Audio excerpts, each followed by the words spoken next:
High guys, video ఈరోజు వచ్చేసరికి Chhaava movie ఇప్పుడే చూసాను. మూవీ గురించి కొంచెం అంటే ట్రైలర్ చూసాను. బేసిక్గా ఏంటి అనేది నేను దాని గురించి ఇన్ఫర్మేషన్ తెలుసుకోలేదు. బట్ ఇప్పుడు చావా గురించి కొన్ని ట్రెండింగ్ టాపిక్స్ అవి ఎక్స్లో కానీ ట్రెండ్ అవుతున్నాయి. అయితే చూస్తుంటే దాని గురించి ఏంటి అనేది ఒకసారి ట్రైలర్ చూశాను. ట్రైలర్ చూశాక ఓకే, మనం చావా అంటే సంభాజీ మహారాజ్ అంటే శివాజీ మహారాజ్ యొక్క కుమారుడు స్టోరీ అనేసి తెలిసింది. అయితే బేసిక్లీ నేనైతే ఫస్ట్ ఆఫ్ ఆల్ అది బుక్స్లో మాత్రమే చదివింది. అంటే రియల్గా ఎప్పుడు మనం అంటే మూవీస్లో ఎప్పుడు చూడలేదు కాబట్టి స్టోరీ మాత్రం విన్న స్టోరీయే. ఆయన గురించి కొన్ని విన్న స్టోరీయే కాబట్టి బుక్స్లో చూసింది వేరే, స్క్రీన్ మీద చూసింది వేరే కాబట్టి నాకు చూసినంతసేపు ఒక డిఫరెంట్ వరల్డ్లోకి తీసుకెళ్ళి చూపెట్టారు. నిజంగా first of all Bollywood blockbuster అని చెప్పాలి. ఇది నిజంగా చెప్పాలంటే చాలా రోజుల నుంచి బాలీవుడ్లో ఒక మూవీ ఏదో హిట్ అవ్వాలనే ఇది ఉండదు. ఎందుకంటే ఎప్పుడు కొట్టేవాళ్ళు కొడతనే ఉంటారు. కొట్టని కొడితే ఎలా ఉంటుందండి, నాకు అది మెయిన్. బాలీవుడ్ నుంచి చాలా రోజుల తర్వాత ఒక ఫ్రెష్నెస్, అంటే ఇంత కంటెంట్, ఇంత స్కిల్, అంటే డైరెక్టర్ లక్ష్మణ్ అనుకుంటా తను చేసి పర్ఫెక్ట్ పిక్చరైజేషన్ చేశారు. అంటే డీటెయిల్డ్ చూస్తే మూవీ గురించి ఇంకా చాలా చెప్తాను. ఫస్ట్ పాయింట్ వచ్చేసరికి నేను స్టోరీ చెప్పను, ఎందుకంటే మన బుక్స్లో కొంతమంది చదివే ఉంటారు అండ్ వినే ఉంటారు కాబట్టి స్టోరీ అయితే చెప్పను. అండ్ సీన్స్ వైజ్గా చూస్తే ఎంత డీటెయిల్డ్గా వెళ్ళారనేది నాకు స్క్రీన్ మీద చూస్తే అర్థమవుతుంది. అంటే బేసిక్గా మనం బుక్స్లో చూస్తాం శివాజీ మహారాజ్ షేడ్స్ ఉండే పాత్రలు, అంటే ఆయన కట్అవుట్ ఒక షేడ్, అంటే ఒక టర్న్ బాడీ టర్న్ ఇస్తే ఒక పిక్చర్ ఉంటుంది. ఆ గడ్డం వచ్చేసరికి ఆ మొత్తం బాడీ మొత్తం ఆ డ్రెస్సింగ్ అంతా అదే వేరియేషన్స్తో ఇప్పుడు విక్కీ కౌశిక్ పర్ఫెక్ట్ మ్యాచ్ అయిపోయాడు. అంటే సంభాజీ మహారాజు యొక్క ఎలా ఉంటాడనేది నేను కూడా ఎప్పుడు అంటే ఫొటోస్లో కూడా ఎక్కువ చూడలేదు.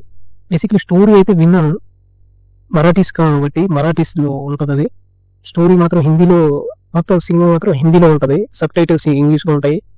నేను చాలా రోజుల తర్వాత హిందీలో చూశాను ఈ మూవీ కూడా. అంటే బేసిక్లీ అర్థమైపోతుంది. ఫస్ట్ అంటే చాలా రోజుల తర్వాత చూశాను, నాకు తెలిసి లాస్ట్ మూవీ దంగల్ ఆ టైంలో అనుకుంటా చూశాను. చాలా రోజుల తర్వాత స్ట్రైట్ హిందీ మూవీ స్క్రీన్ మీద చూసేసరికి చాలా ఇంప్రెస్ అయ్యాను. ఎందుకంటే బాలీవుడ్ నుంచి వచ్చే కంటెంట్ ఎలాంటిది నాకు ఇంట్రెస్టింగ్ ఉండాలి. బాలీవుడ్ చాలా రోజుల నుంచి ఫ్లాప్స్ తీస్తుంది అండ్ ఏంటి అనుకునే మంచి కంటెంట్ మంచి సినిమా వచ్చింది ఇది ఎస్పెషల్లీ. అండ్ డైరెక్టర్ కావచ్చు అండ్ ప్రొడక్షన్ వాల్యూస్ అన్ని కనిపిస్తున్నాయి. And first of all detailing అనేది, ఇలాంటి సబ్జెక్ట్లో డీటెయిలింగ్ అనేది చాలా ఇంపార్టెంట్. నెక్స్ట్ వచ్చేసరికి అది హీరోయిన్ రష్మిక మందన్, ఈమె పాత్ర కూడా చాలా ఇష్టం. అంటే నేను ఇప్పటిదాకా అండ్ మహారాజు చాలా మంది అంటే టైప్ ఆఫ్ ఫొటోస్ చూసే ఉంటాం, కానీ మహారాణి ఫోటోలు ఎప్పుడు నేను చూడలేదు.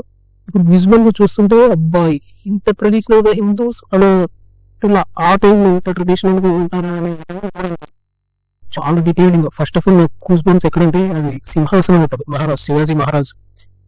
అది మాత్రం ఎవరు పర్ఫెక్ట్ డిజైన్ చేశారో ఏంటో తెలియదు, కానీ పర్ఫెక్ట్ ఉందా నిజంగా చెప్పాలంటే. ఈ నాకు ఓవరాల్ మూవీలో చాలా hype goose bumps scenes first half లో ఫస్ట్ ఇంట్రడక్షన్స్ అండ్ మిస్ అవ్వకూడదు. మూవీలో అర్థం అవ్వాలంటే ఇది మన బుక్స్ లో కాదు, కాకపోతే కంటెంట్ చాలా వేరియేషన్స్ లో వెళ్తుంటది. అండ్ లాస్ట్ క్లైమాక్స్ ఒకటి డెఫినెట్లీగా అర్థమయ్యే కొలిది ఏడుస్తూనే ఉంటాం. ఎందుకంటే కొంచెం అంటే ఇప్పుడు ఇలాంటి క్లైమాక్స్ మనం చూడం, అంటే రియల్ స్టోరీ కాబట్టి సడన్ గా ఇలా ఎండ్ అవుతుందా అనేసి కూడా అనిపిస్తుంటది. అంటే నేను బుక్స్ లో చదివేటప్పుడు ఓకే ఇలా ఉంటుంది అనేసి అనుకుంటాం, క్యాచువల్ వదిలేస్తాం. కాకపోతే రియాలిటీ సీన్ అక్కడ చూస్తుంటే అంటే ఇంత ఘోరంగా ఉంటుందా అనేసి అనిపిస్తుంది. బేసిక్లీ ఎవరైనా చూడాలనుకుంటే ఇలాంటి మూవీ చూడండి. అండ్ పర్లేదు, టైం కేటాయించి చూడొచ్చిన ఇది కూడా. అండ్ బాలీవుడ్ బ్లాక్ బస్టర్ కొట్టింది అండ్ హిందూస్ కంపల్సరీగా చూడాల్సిన మూవీ. అంటే నేను ఇప్పటిదాకా వేరియేషన్ చూశాను. అంటే శివాజీ మహారాజ్ ఓకే, ఆయన ఎవరిని అవతల వాళ్ళని కూడా ఇబ్బంది పెట్టలేదు, హిందూ ముస్లిమ్స్ ని కావచ్చు క్రైస్తవ ఎవరిని. కాకపోతే హిందువుల జోలికి వస్తే మాత్రం ఆయన విశ్వరూపం చూపెట్టేవాడు. అది మనకి సంభాజీ మహారాజ్ కంటిన్యూ చేస్తూ తర్వాత వచ్చే అలా కంటిన్యూ చేయడంతో ఈరోజు మనం ఒక ఎనీవే కంటెంట్ నచ్చిందంటే షేర్ చేయండి, సబ్స్క్రైబ్ చేయండి అండ్ లైక్ చేయండి ఫ్రెండ్స్.